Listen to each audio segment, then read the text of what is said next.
Hi there and welcome. You're listening to Animals and Us, Voices of a New Paradigm. My name is Avantika, and I'm a researcher exploring animal consciousness, environmental sustainability, and planetary health.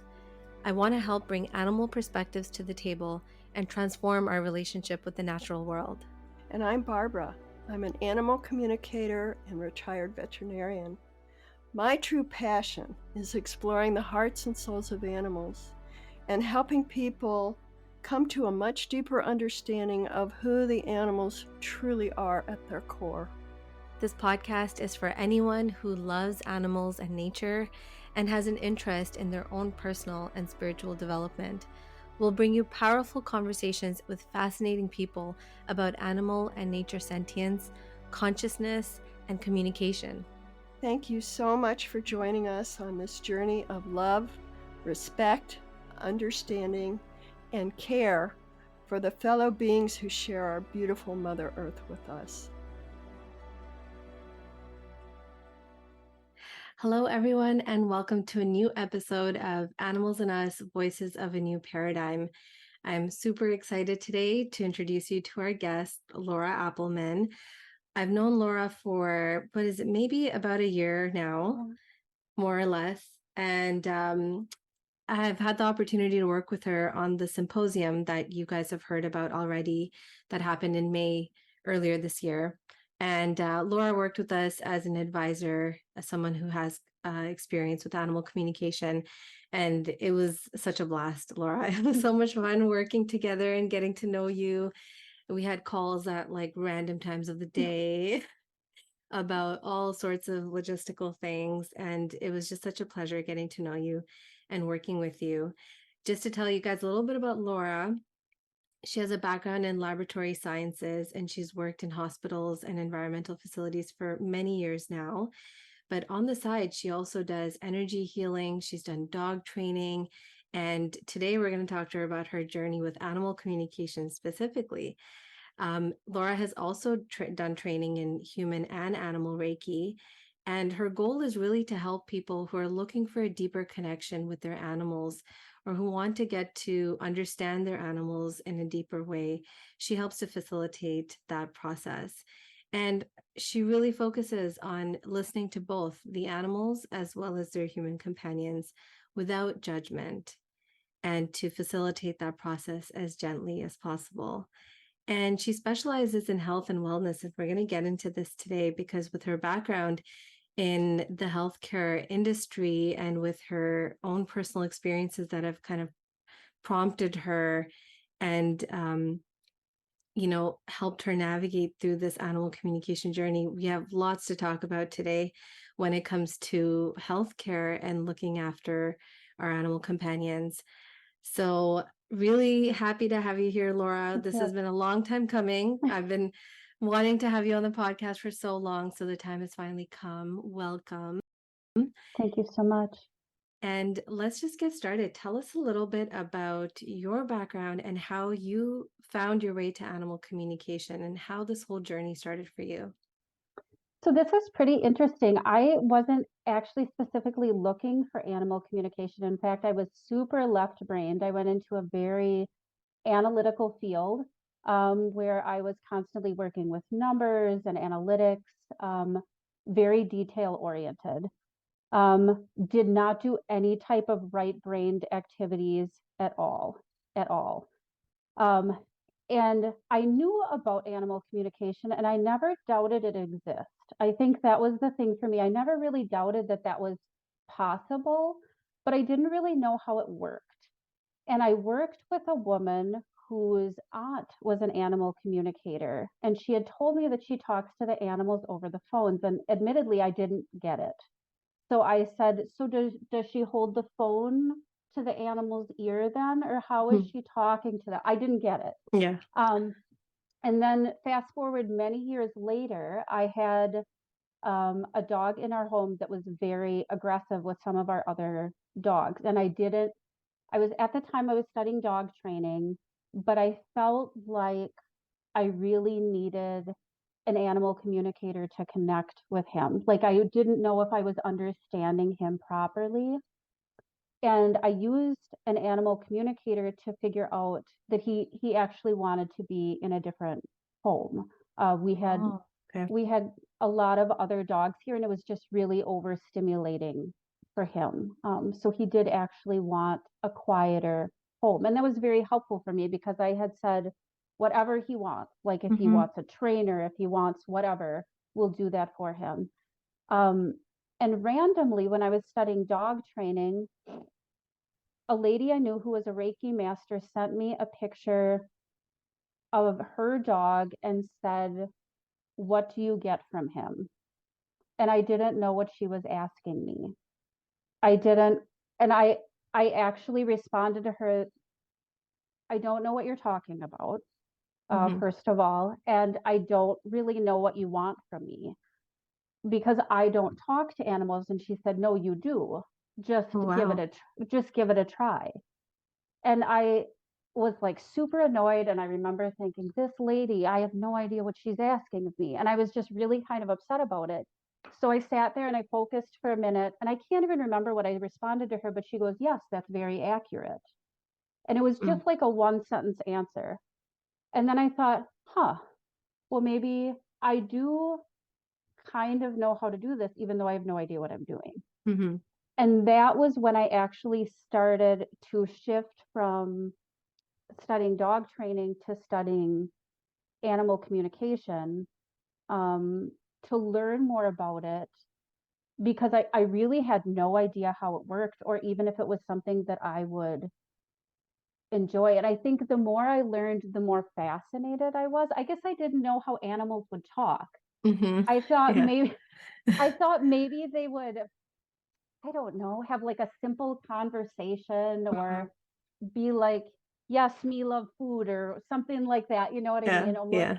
but Mhm. it's so much deeper Yeah. than that. And some are very philosophical. They Mm-hmm. understand life at such a deep level. Um, but I have to admit, like when I started, there was some major challenges with starting animal communication. And there was multiple times that I actually thought, I think this is too much for me. Mm-hmm. I th- I think I don't want to do this anymore. Especially, I think what's really hard is when you're very left-brained and you're trying to learn a different way of doing things. Because when I was really left-brained, um, I wanted to control everything, and I almost treated learning animal communication the same way I would like doing a math problem Mm-hmm. or something at work where I would just sit down and do it. And that's not really how animal communication works. I would almost try and force myself into the communication, um, instead of, and I didn't really enjoy the process at first because I was almost trying to force it. Mm-hmm. Um, and so that there was some major challenges for me with that, I would say, with trying to transition into that way of working for sure. And how long ago was that you started learning? It was about 5 years ago, Okay. that I started. And initially, I would be amazed if I could get a sentence Yeah. of information. I mean, Yeah. I was really pleased with myself Yeah. if I could get a It was a sentence. win. Yeah. Actually, anything was a win at that point. And sometimes I think the hardest thing for me was they would say, "Well, you need to quiet your mind." And I didn't know Mm-hmm. what the heck that meant. I Mm-hmm. didn't know if that meant I completely emptied my brain Mm-hmm. and there was just nothing going on in there. And what I found myself doing is if I looked at a picture of an animal, that I would almost like analyze the picture to death to look for some clue to Okay. tell me as to Yeah. what was going on with the animal. So rather than being in a receiving state and letting the Mm. information come in, I was like reaching for information and hoping like somehow I would catch it, Right. flying through the air, Right. Right. essentially. And that was a big transition, for me, along with the fact that I was taught various rituals, I would say, for Mm-hmm. connection. Mm-hmm. And in a way, I think when you're starting, that's very helpful. It gives you something to hold on to. It gives you Mm-hmm. something to try. But when you take it too far, because I was left brained, um, so over analyzing everything, when you take it too far, it becomes what I would call magical thinking, where you can only connect Mm-hmm. if you go through. And if they gave me like 5 rituals, I would do all 5.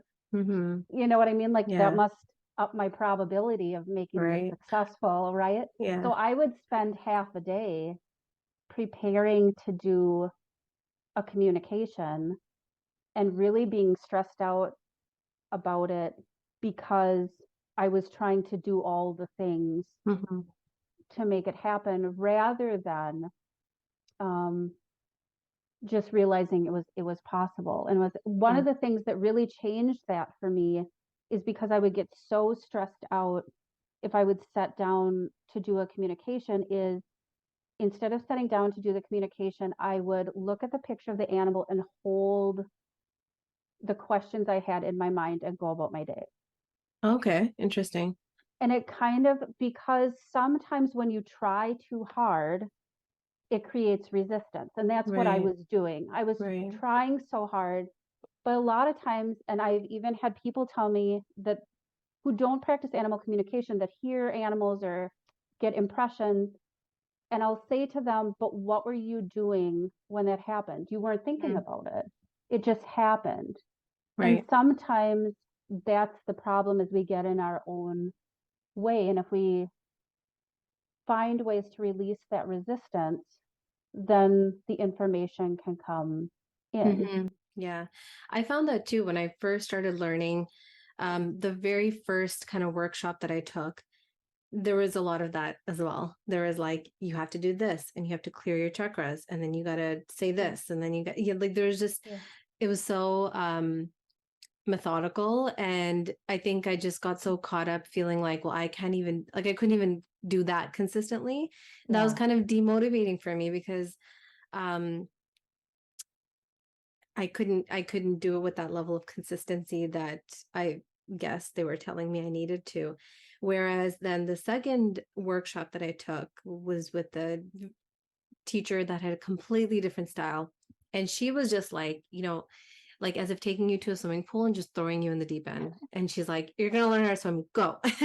and and her approach was completely different. And yeah, of course, she said, there are things you're going to find as you start practicing that help you that they'll just become part of your routine, right? And so, but I'm not going to tell you what those things need to be. I'll give you some ideas, but you can find your own way there and then build that practice for yourself.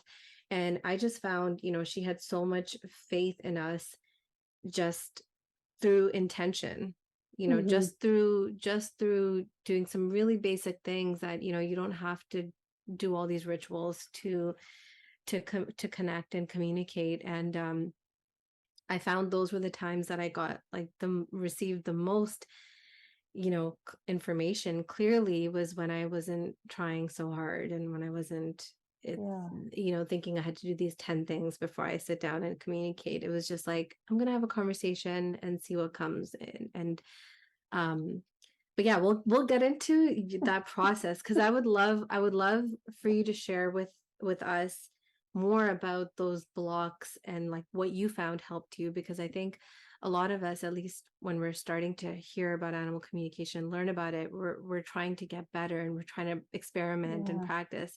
But before we even get there, you shared something that was interesting to me and resonated because I felt the same way when I first heard about animal communication, was that even though you hadn't heard about it before, you didn't think it was untrue. And even though you had such a left brain, and I think we've talked a little bit about this before in our Yeah. conversations, like what was it that you were like, yeah, this is true. Like, I don't doubt this at all. I think because at the time that I was learning it, I already had 8 dogs and I felt a real connection to them. And I always felt like, even though I was super left brained, I felt like they were having conversations And I think this is where, when I started studying not animal communication, dog training, that I was like, something's missing. Mm-hmm. Because when you do dog training, you work with um, body posture, different cues, and then they'll talk about vocalization being their form of communication. And I'm like, but I Right. think there's something missing. Mm-hmm. And when I was doing dog training, I would get really distracted, and I would find myself, even before I knew animal communication, I would try to listen to them if I was training one dog, and then I started training another one, and this one found this exercise really easy, but this one doesn't. Mm-hmm. And I would think, I wish I knew why this Mm-hmm. exercise was so difficult. Not that I'm not calling them like dumb or anything. Like, I Yeah, don't yeah, understand what I'm doing right. that isn't communicating well to them. And I wish I had a better way to do that form of Yeah. communication. Because a And lot of then, dog training is like you do the same thing with every dog. yeah, And I've yeah, always wondered, like, how is that? It's like saying that you can teach every child the same way, or you can parent yeah. every child the same way, which just can't be true. So that's, of And, course, there will be differences in how they respond and react. and it was interesting. I had some dogs that I worked with who I needed to respond, and I had to do like rapid fire treats. Mm, Like, everything had to move really fast. And other ones, they didn't care about the treats. Like, they would just lay down, and then they didn't want any treats. So just even in the few that I worked with, I was trying to navigate those differences. And I thought, these animals are so different, and their personalities are so different, mm-hmm, even though we're going over the exact same exercise.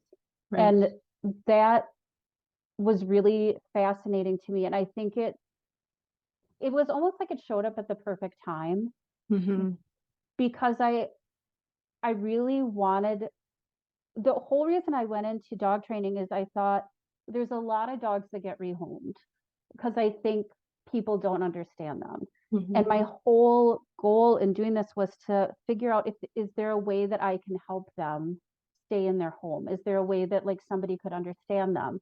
And then when I found animal communication, I realized, oh, I don't have to limit it to dogs.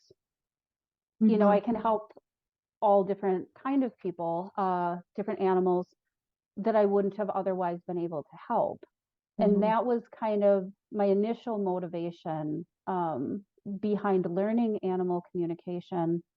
Um, and also, when I was young, I had this really weird, my sister had horses and I was terrified of them. I always thought they could read my mind. mm-hmm. So Yeah. I never rode them because they would take me under trees and down into gullies. And I was like, these horses know I'm scared. They're doing everything in their power to scare me.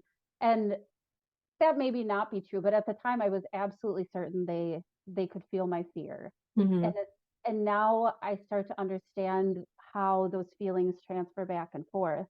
So I mm-hmm, always kind of had these impressions, mm-hmm, even though I was really left brained, that maybe this was a possibility, even though I really didn't know maybe animal communication was always a thing, mm-hmm.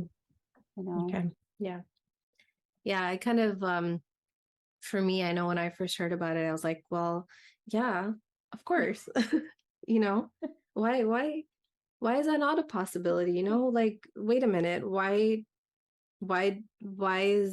should my initial reaction be like, oh, that's not possible? It's just because I haven't experienced it. Is it because we're not taught that we Yeah. can communicate with them?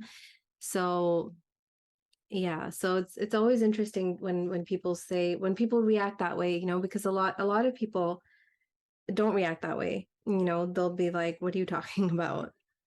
Animals can talk. What does that even mean? So now tell us, so now fast forwarding a bit, and you were starting to talk about the actual process of learning. And the reason I want to talk about this is because when I heard you talk about the challenges you went through and how you really struggled, you persisted, and you kept going. And I really admire that, because it's hard, especially when you feel like you're hitting roadblock after roadblock and you're not making progress, to still keep going. And so when you were learning how to do this, it means you had this conviction that you wanted to learn how to do this, and that you could get there. So tell us about what that was like. What motivated you to keep going, and what can you share with other people out there who maybe have tried communicating with animals or trees and plants, any other beings, and have not been that successful, or don't know if they've been successful? So I think there's a couple of things that come up for me.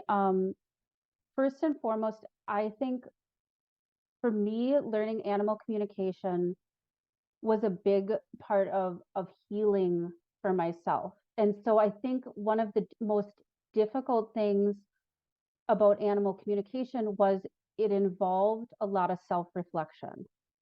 And so if I was hitting a roadblock, and this is the whole thing, and I hope people understand this, whenever you learn something, it's not a steady climb.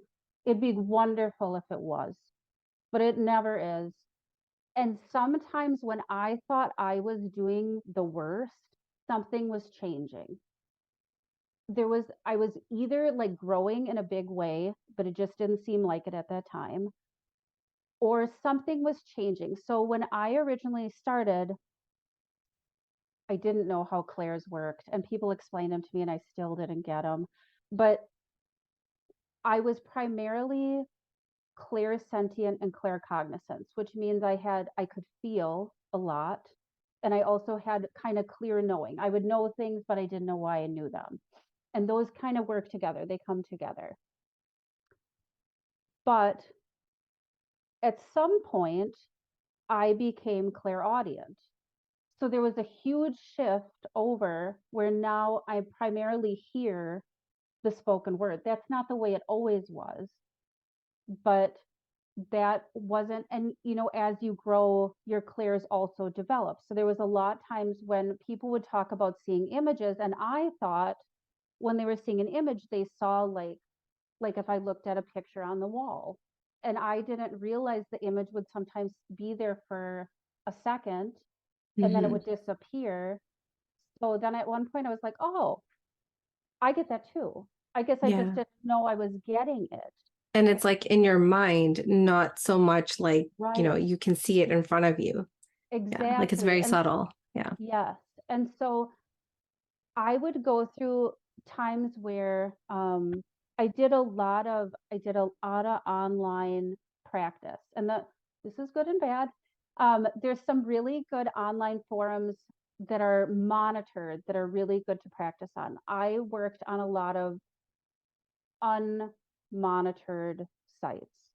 Yeah. Um, and I think what happens with that is people will ask you to do things that maybe you wouldn't do as an animal communicator, or Okay. might ask for very specific things. Like even now, like sometimes people will say, I want to know if they like or dislike something. Hmm. Sometimes things aren't that easy. Hmm. Sometimes it's not yes or no. Sometimes it's, well, this is different. You know what I Hmm. mean? And so sometimes you would get pushed in a direction that you thought you were supposed to go. And I had a lot of trouble with this because I would do this and people would respond in very harsh ways. And it Yeah. was very detrimental because the minute I sent the information on one of those, I was already like, oh my God. Yeah. It's I was nerve already, wracking. it Yeah. is. And you think everybody is looking over what you said and somehow judging Hmm. that. And I realize now it's just not that deep. Hmm. It just isn't. So I think if I would have back then explored animal communication with a sense of curiosity, like Hmm. I wonder what I can get, Hmm. rather than I hope I get this, I hope I get this, I hope I get this, and I'm going to be so Right. upset if I don't. Right. That would have been a very different shift Yeah. for me. And I will say, I almost quit 50 million times. And almost every time I quit, somebody would come along who I had communicated with their animal 6 weeks ago, 3 months ago, a year and a half ago. And they would say, I just wanted to let you know how good we're doing. Every time. I mean, the message would come. And then I would think, okay, if I helped that one person, then I'll keep going. Mhm. Yeah. And also along that same line, um, it was about 3 years ago, um, within a 2 week time period, I had 4 dogs diagnosed with major health conditions, 3 of which were fatal, and one that was going to require lifelong maintenance. And I realized at that point, the pressure was on at that point. Like, I realized I needed to understand them, what they needed. And at that point, too, I wouldn't just sit down and have a conversation like I am with you. Mhm. I would have booked a time with them and really cleared my mind and prepared and gone through that process. But that made it feel very urgent to me that I could hear them, that I could understand them, to work through those things. So that was a big motivator for me. But what I think I didn't do, and I wish I would have done, that it's okay to take a break. I really pushed myself. I was afraid if I took too long of a break, I wouldn't come back. Kind of like the workout equipment that ends up in your basement. You know what I Yeah. mean? Yeah. I was just worried that if I left too long, it would be hard for me to Right. return. And Right. what I actually found was when I took a break from it and I came back, even if that was a week, I would I would do much better Mm. because I let myself, especially if life was busy or whatever, I wasn't trying to force this into place. I wasn't trying to make this happen. I gave myself that grace. And I think also what's hard is if you take animal communications courses, maybe they say you're going to be a professional in a year or whatever. Mhm. This isn't a math course. You know what I Mhm. mean? We aren't getting a certification. We are maybe through the course, but you have to let your skills kind of develop over time. And that might not happen in a year. You might have all the information, Mhm. but I think I felt the pressure like, oh, yep, I'm on this time frame. I got to keep moving. This is happening, whatever. And again, I think if I would have had that grace to say, I don't know if I'm quite ready for that. I think I'm just going to take a step back. I'm going to enjoy where I'm at. That would have been a very different place for me than to keep pushing to the next step. Mhm. Sure. Yeah. That's all really good advice. Like I heard you say that going into all of this with the sense of curiosity is important, that knowing your why is important. That can keep you going through all the ups and downs, and making sure that I think sometimes it's easy for us to go into this with a bit of a savior complex. You want to, and I've been there, and I've heard other people say that too, that they're doing this because they want to help the animals. But I think recognizing, like you said, the amount of self-reflection and self-healing, and that needs to happen in order for you to progress, and in order for you to be a clear channel for communication, I think is important for people to recognize. And therefore it's not a linear process at all. And one of the things that came up for me and that made me very difficult, it's really weird. Like things will happen in your life and you're like, I'm over that. I've dealt with that. I had a really hard time learning to read. Really difficult time. I actually Yeah. didn't learn to read well until I was in high school. Yeah. And that was one of the things that when I started learning animal communication, that this whole feeling of almost not being good enough, not learning fast enough came back for me. Okay. And so that's also where I talk about like self-reflection. If you're being really hard on yourself, why? Mhm. What part of that is there something underlying there that you haven't dealt with that needs to be dealt with? Mhm. And that's where that was also really part of my healing process too, is kind of like the animals will, at least for me, if I was really stuck on something, would almost shine like a big neon sign on it, like, get it together here. work Yeah. on this problem, or we're just going to keep staying here. And then I would be like, oh, okay, I see what's going on. And I would always think, oh, this person's pushing me too hard, or it's the coach, or it's the blah, blah, blah. But it really came back to where I was and Hmm. what I needed to do to move through the problem.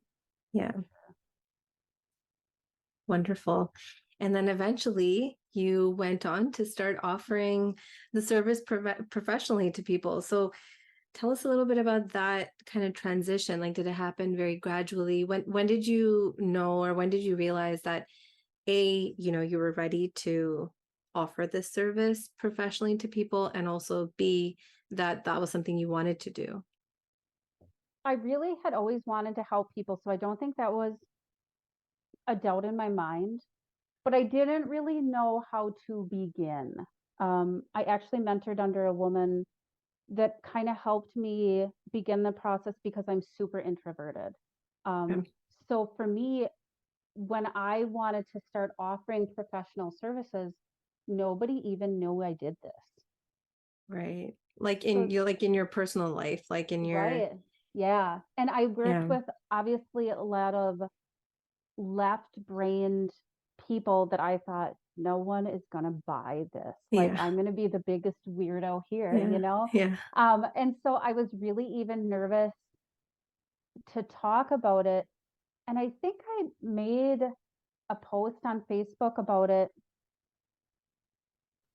And the whole thing, this is where I talk about things not being really that deep. The people that didn't get it never said anything to me, never said a word, just pretended it didn't exist. And the people that were really interested in it came and asked me more questions. I had this fear of being horribly ridiculed or something, or worse, I was feeling a little shaky still. What if somebody I knew came and asked me to communicate with their animal? That was Hmm. the most terrifying thing to me, because if I didn't really know the person and something didn't go well, I could just, it would be just be fine. We would just part ways. Yeah. But if I knew them, oh my gosh, that'd be so embarrassing. But a lot of these fears that I had never came true. Like, none of them ever really happened. And I slowly transitioned into kind of making Facebook posts about it. Um, Eventually started just a business page about it where people kind of followed me over. But I do this very part time. So I never created a mailing list or a following list. And I think when I first started working professionally, I really tried to be something I wasn't. I really thought, oh, you go through the certification course and then you're supposed to become like a bigger name. And the way that you do that is through online marketing. And then I started trying to learn about online marketing, and that felt very stressful to me as Hmm. well too. That's a whole other skill set. And it took me almost a year before I realized, because people would say things like, well, maybe it just bothers you because your confidence isn't up yet. And I'm like, oh, maybe that's true. And then I would kind of explore that avenue. No, that doesn't seem right. And then um, people would say, well, you just haven't done this long enough, and that's why you feel kind of shaky. Okay, maybe that's it. I'll explore that avenue. And then at some point, I realized I because I was always told to charge more, charge more, charge more, Mm. charge bigger amounts, whatever. And that never really I grew up very poor, and I actually live in the poorest county in Wisconsin. And so I think I grew up around a lot of people who lived paycheck to paycheck, that if you charged $300 a session, they would never get one Hmm. ever. And it took me some time to reflect on really who I wanted to be in this industry. Hmm. And I think for me, I wanted to be somebody who, the little I had worked with people, what I found with people sometimes just needed somebody to listen. And Hmm. it wasn't always about the communication. They just needed somebody to hear them who wasn't judging them. Um, and just let them kind of express those emotions that were attached to their animal. And I realized at that point, for me, it felt much better to keep my prices lower. And I wanted to work with what I would consider to be kind of the average person, maybe somebody who was just learning about animal communication, because I had always had this saying in my head and I didn't know what it meant, was bridge the gap. And I didn't know where that came from or what that really meant until I decided to work the way I work now, which is um, I really try to help people at a very reasonable price. I work with a lot of people that have never had animal communications before. They're just kind of dabbling with the idea. Um, and they're just kind of entering in to the idea of it. And because of where I'm priced and how I work, it allows me to introduce them to that idea without it being scary or out there or, whoa, that's way too much. I'm not paying that. Um, and I really realized that's my place.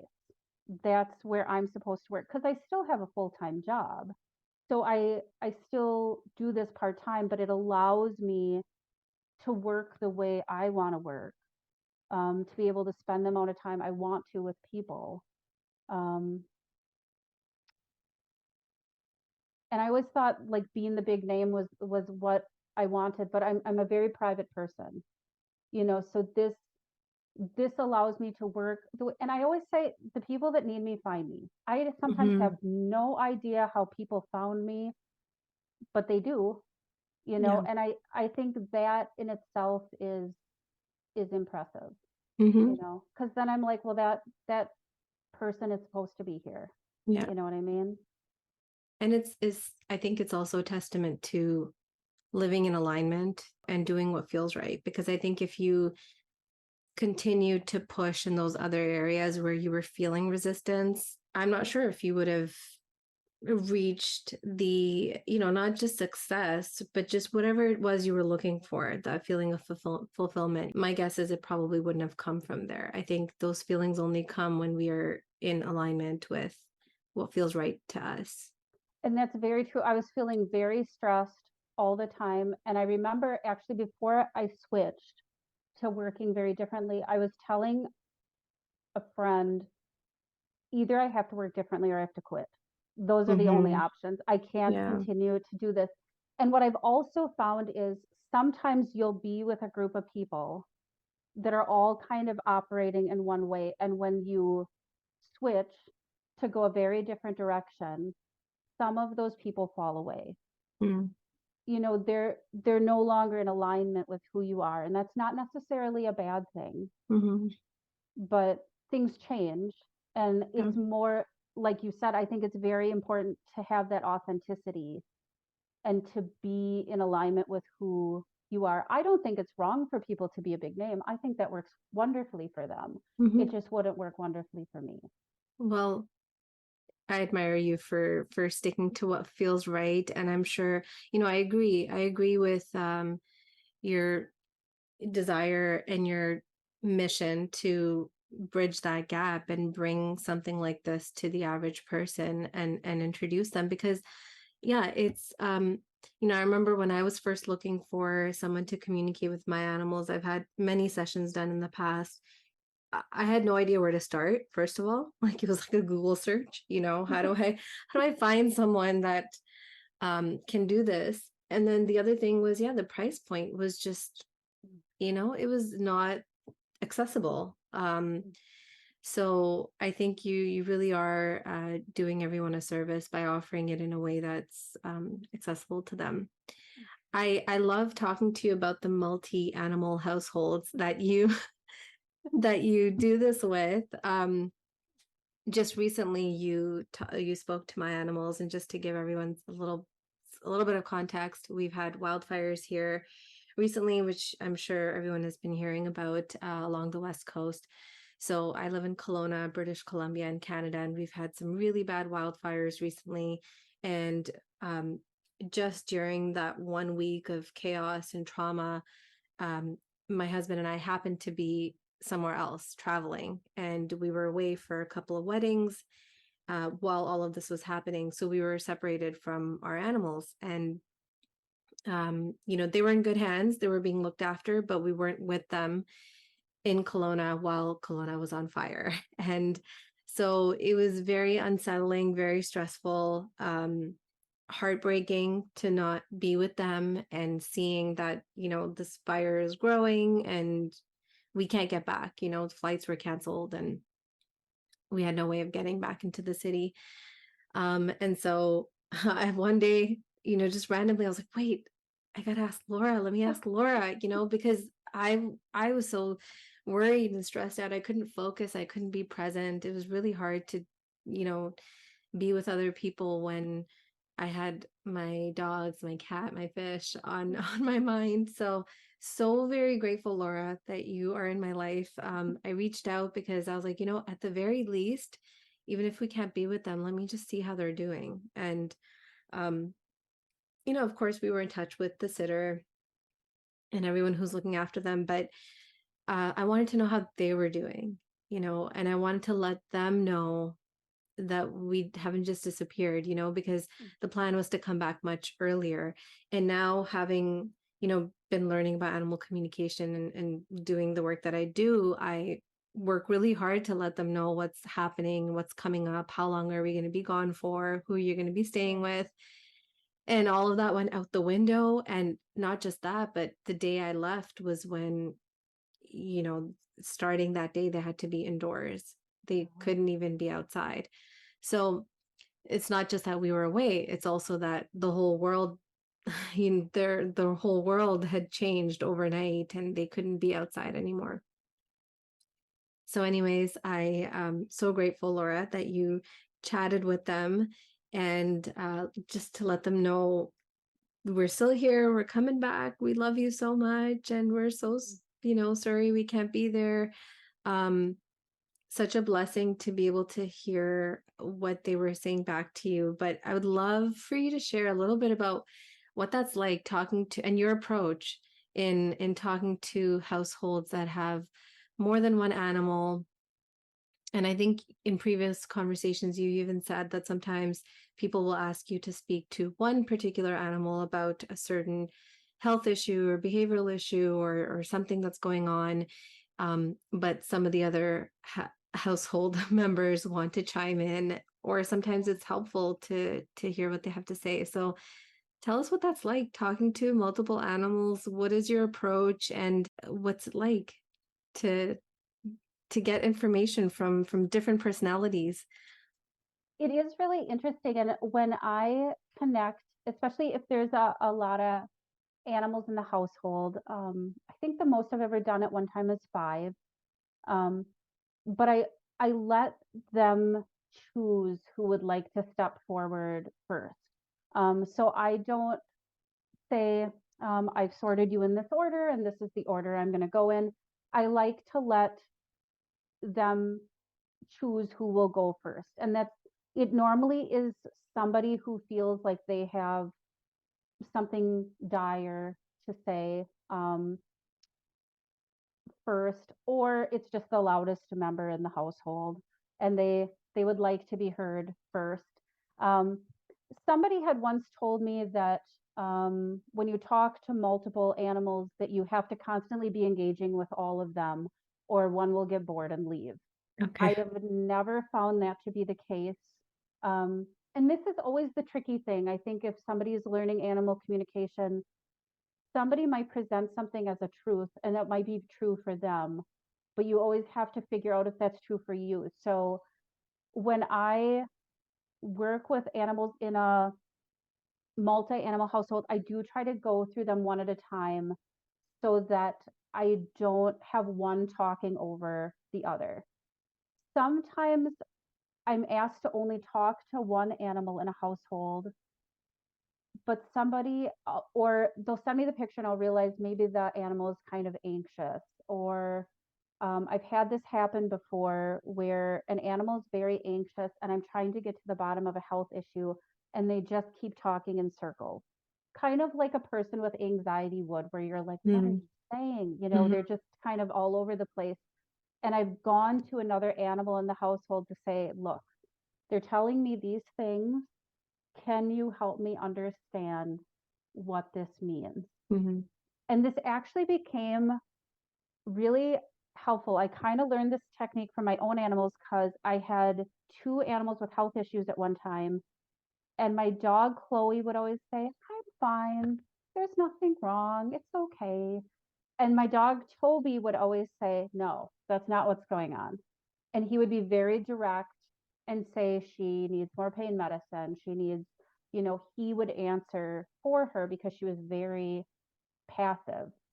And this is something that I kind of learned from them, um, with working with multiple animals. Every once in a while, there is a question that has to be opened up to the household. Like maybe if something happened in the household, I've already talked to all of them. I have their feelings on general feelings, and then I want to come back to a question. And I want them to all weigh in on, tell me how so and so got out or whatever. Mm-hmm. Then I can open it up. For me, when they switch over, and people, you can pay attention to this in your own life. If you ever listen to a conversation between people, see if you can feel how the energy changes between people when they switch, like one person talks and then another person talks. It's very similar for me because I hear the voice in my head. So it's not like it's coming from this side of the room and then that side of the room.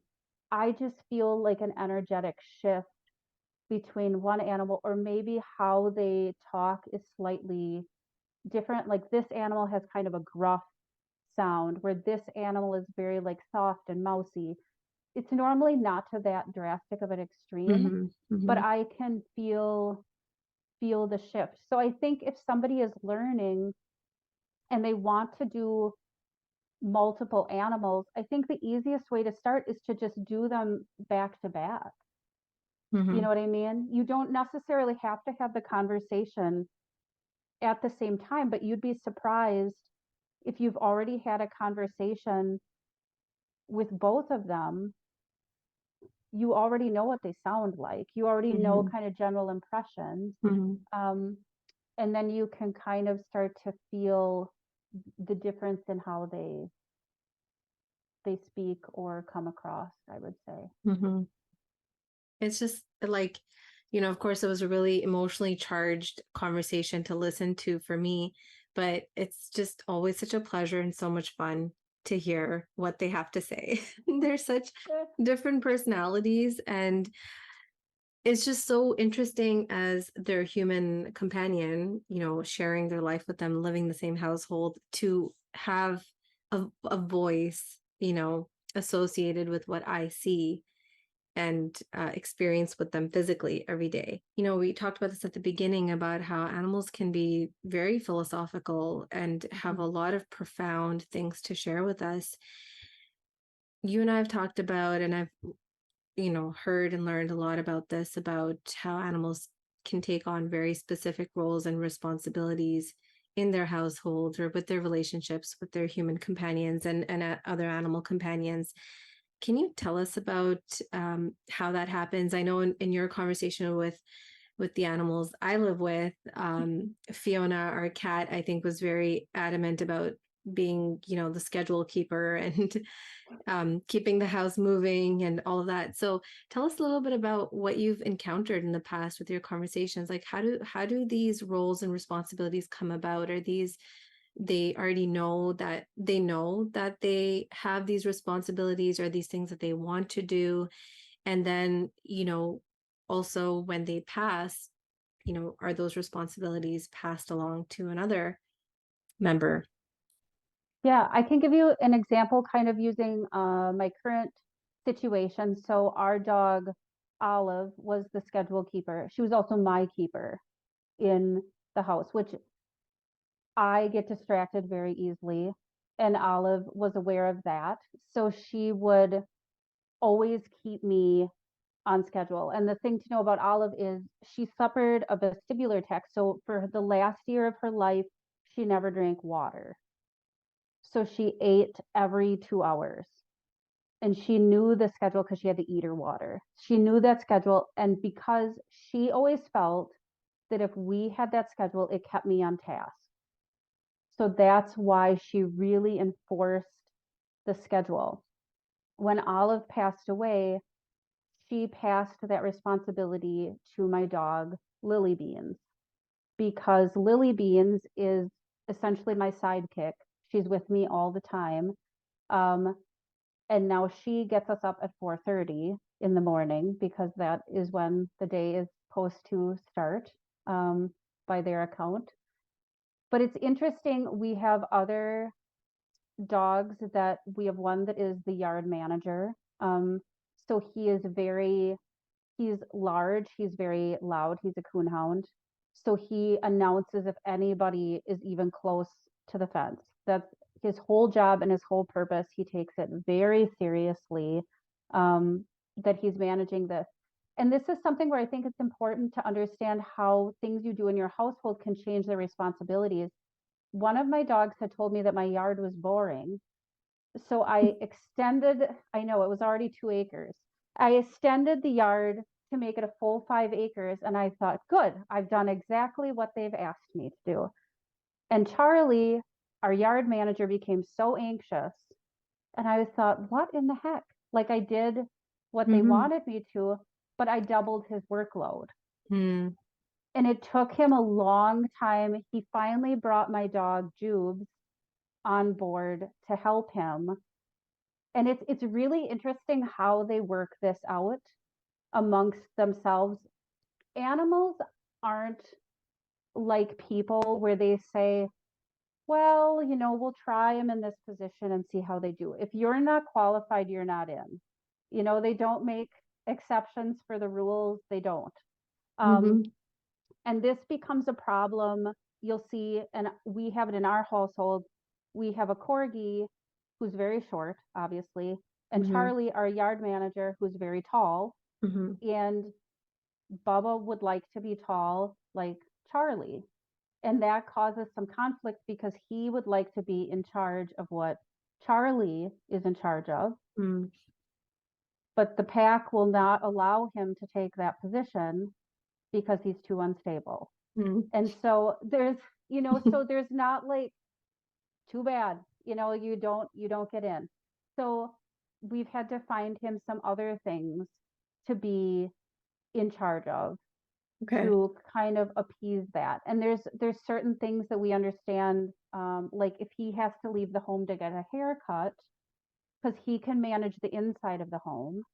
If he has to leave the home to get a haircut, it just derails him because he has left his duties Right. essentially. And so we have to kind of reintroduce him to the home. So otherwise, all the dogs flock him. It overwhelms him, and he's just trying to get back to what he was doing. Um, so we've kind of had to navigate that a little bit where we hand out treats when he gets back so he can just kind of slide back into his role without getting overwhelmed by all the other dogs. So sometimes this is also important because people will have a horse that gets old and they think, oh, they're going to love to be retired, you know, and not everyone wants to retire, so sometimes that can be very detrimental for horses, especially if they've been an intense athlete their whole life. They've been in competition and now they're just retired. You know what I mean? They want something to do, and it might not be what they always did, but they want a task to do. It gives them purpose.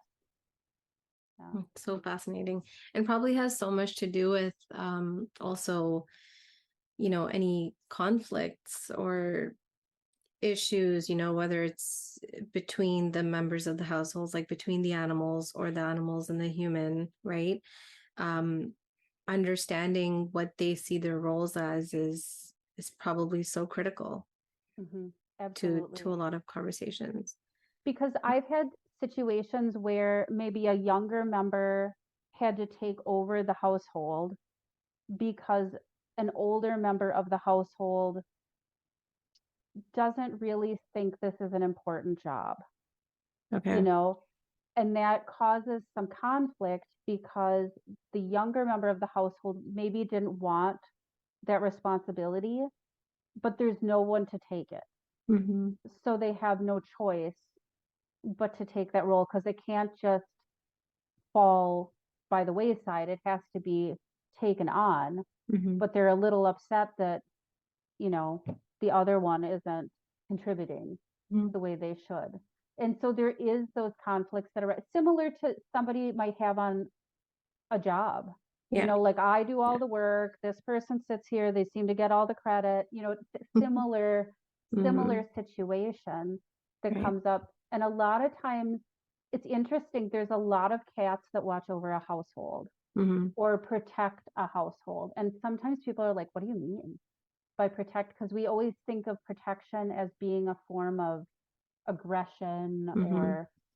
but there's really watching over the people, protecting emotions. There's a lot of different ways that can happen. And it seems like cats really take that role very seriously as well. Yeah, I hope, I wish that, more people can have this kind of level of understanding or way of seeing the dynamics in their homes. It really gives you an appreciation for all that happens in a household. That's not revolving around the humans. There's a lot going on otherwise too. So in your household, I don't know if we mentioned how many animals do you live with, Laura? I have 6 dogs now. Okay. Yeah. Yeah. So what's that like, being able to communicate with them, and what's it like for you walking amongst, a fellow human and then 6 dogs? I think for me, a lot of times my husband will say, I don't know what they're doing. And then I'll say, this is all it is. You know what I mean? And I'll kind of do the interpretation. I don't want to give the impression that I'm a strong leader by any means. In fact, I think I'm kind of on their level. We're almost the same in a lot of Mm-hmm. ways. And Mm-hmm. so I don't really view myself as being above them or below them. I really think we're all on the same Mm-hmm. level. And I find a lot of times they will come find me if they have something to say. Okay. And so sometimes I'll tell my husband, oh, they woke me up in the middle of the night, or whatever, because they had something that was bothering them. But I think for me, the thing that has been super, super helpful with my animals is sometimes I've had a lot of health issues with my animals, and sometimes I will take them to the vet and I will get a diagnosis or I will get some sort of prognosis, and I'll bring them home and they'll tell me something very different. And then I'll be Okay. like, oh, okay.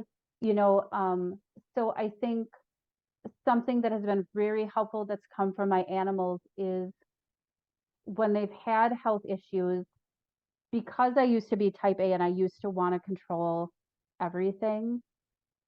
The thing that I've learned with working with them is to let go of the things I can't control and Mm. to only focus on the things I think I can change.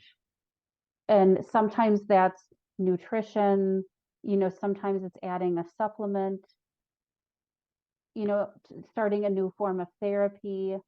I always, this is the thing that I think has come from them is I've met people that really focus on holistic medicine or homeopathic or herbal, and I don't really have a preference. Mm-hmm. I wait for them to tell me what they would like to do. And I think even with um, procedures or things that come up, we talk about all of that. This is what they're telling me would happen. Is this something that you would like to do? And I like to give them the choice. So an example would be my dog Brody suffered a really unfortunate accident to his salivary gland, and it kept infiltrating, getting really swollen, and he kept going on antibiotics. And the vet had said, one more time on antibiotics, he's going to need surgery. And it was going to be like $15,000. It wasn't like a small surgery. And so I talked to Brody and kind of explained this is the surgery they're going to do. He was really concerned his mouth would be dry, but then he shared some very specific symptoms where he had kind of dry skin and he felt like a little bit constipated. And I was like, oh, you need more moisture. And we switched his nutrition over to give him a lot of moisture, and he never needed the surgery. Oh, wow. Okay. So a lot of little things, like not little things, but things like that, where they're able to kind of direct me as to where they need to go, has been very, very helpful. Because I think whenever you have health issues, and I think people will understand this, it's a constant moving target. You get one thing under control, something else pops up, you deal with that for a while, something else moves. And I think beyond that, we rescue a lot of dogs. And our most recent rescue was used as a breeder. She came from a very bad place, and had never lived in a home. And so just being able to have the conversations with her about what is fearful to her, what does she need, and that doesn't mean that the change comes quickly. I think this is tricky for people to understand, especially if they see an animal hurting, especially emotionally, but they have to make the conscious decision to change. We can't force them to change. We just have to put Right. things in place for them. And she's gotten so much better.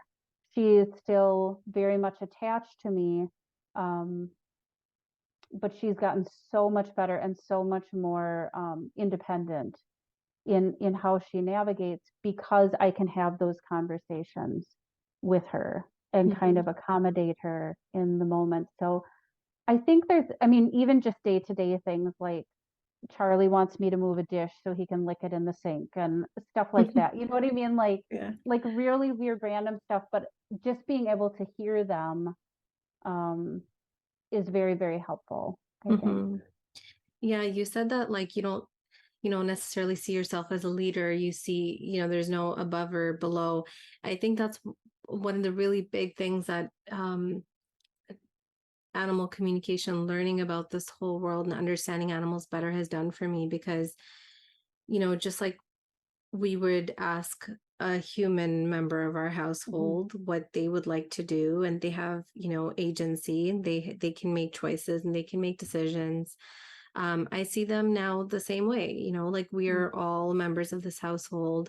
As humans, we have certain responsibilities and we have a certain role to play in the household and in their lives, but they are not necessarily any more or less than that, and so we're living this life together, and it's just become so important to me to involve them with all the decision making, and especially when it comes to healthcare and health and well-being, is they have opinions and they have needs and they have, if we can involve them in that, I would love to see one day, more and more people involving animal communicators in decision making when it comes to, um, veterinary care.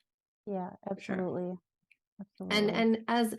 as allies, not as anyone overstepping anyone's qualifications or No, absolutely not. yeah, like there is a place for everything, but just having the involvement of the animal, and even asking questions about where they're feeling pain, or like how they're feeling, like you said, if they're feeling dryness or anything like that. It's just it can add so much, I think, to the conversation when we're talking about issues that they're going through. Yeah. For sure. um the animals in my life have been such huge teachers for me, guides for me. I think you and I have talked a lot about how they play that role in your life. Can you tell us a little bit about, how they show up in your life as teachers? Yeah, I think, Toby and Chloe, they passed a couple years ago together. That was their wish. And were very, they were very present for me to getting to a point where I was professional. And I knew for them, once I reached that point, that they would leave me. And Toby actually fell very ill the night after I did my first professional communication. And so he just got me to that point. And then about a week later, him and Chloe passed together. Very interesting situation. They were born within 4 days of each other, both in Iowa, in different households. They both came to me in different ways. But they had always lived like a married couple, and they had wanted to pass together.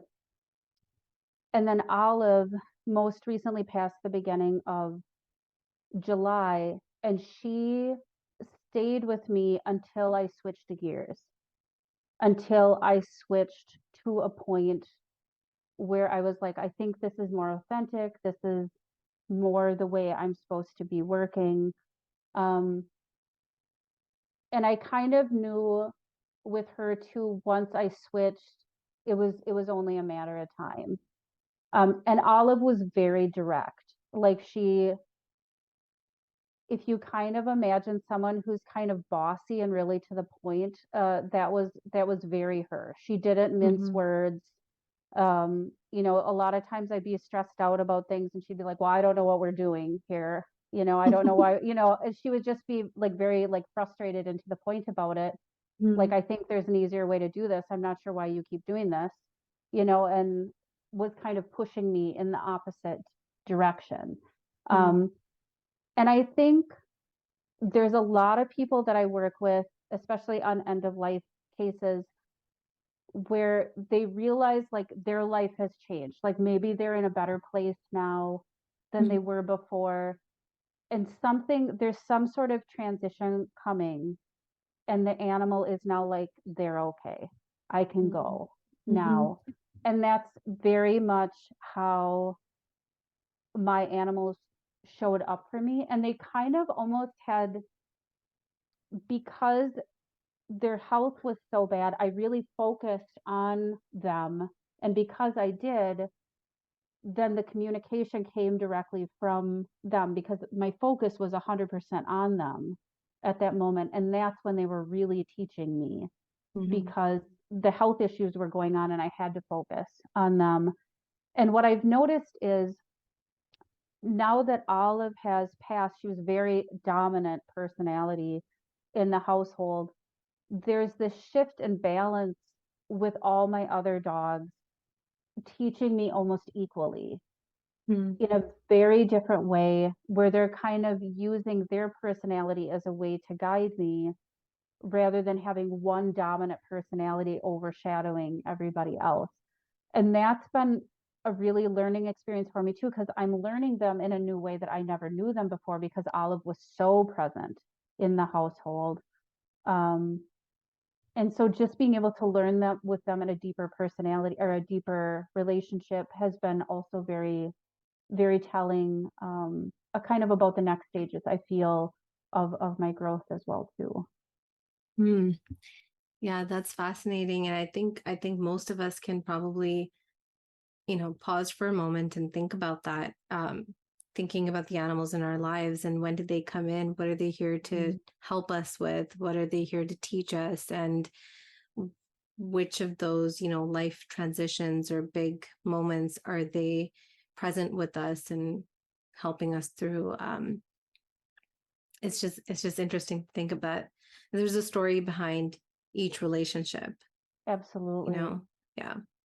Is there anything that you would like to share with our audience? We've talked so much today about all these interesting nuances of your journey and what you do and what you experience day to day.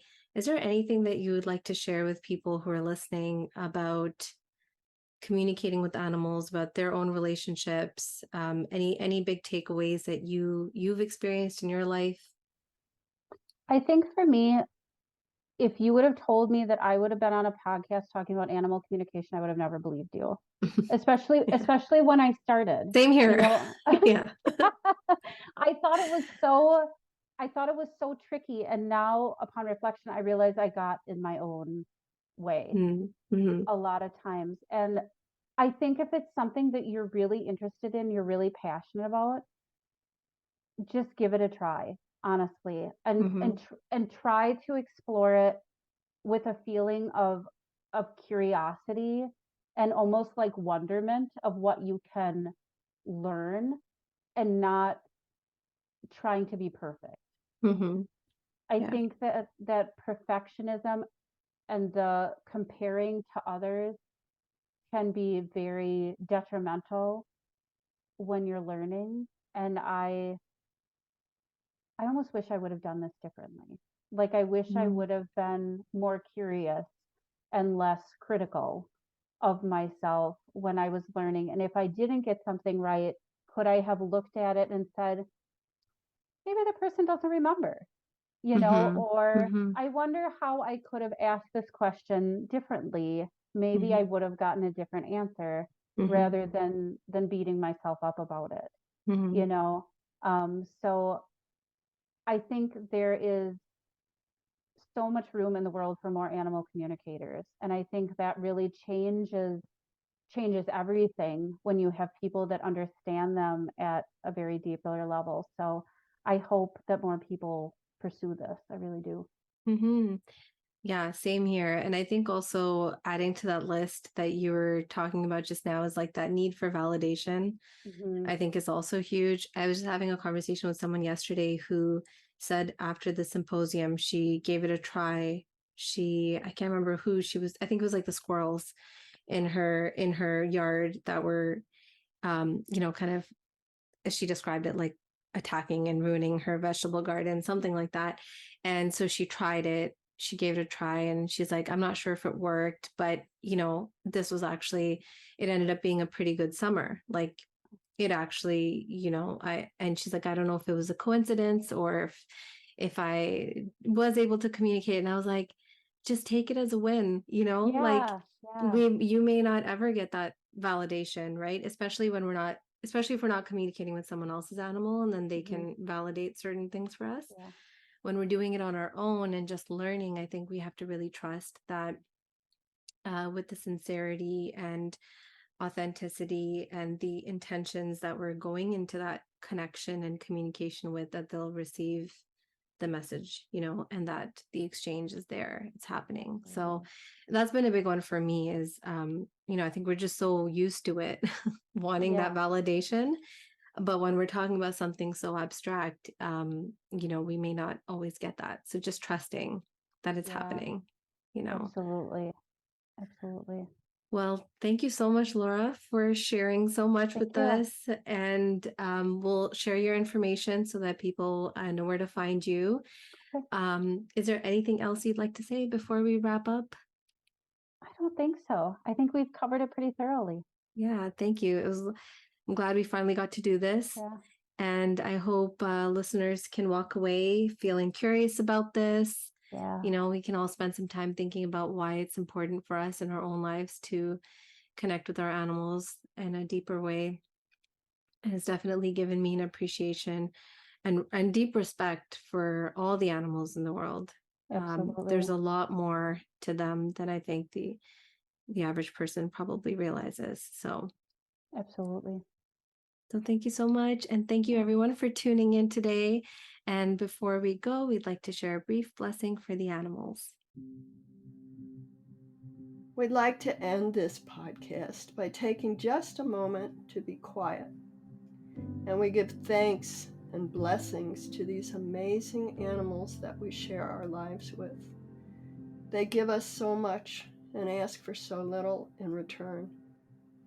We hope that you can keep the animals and all living beings in your heart and in your mind as you go about your day.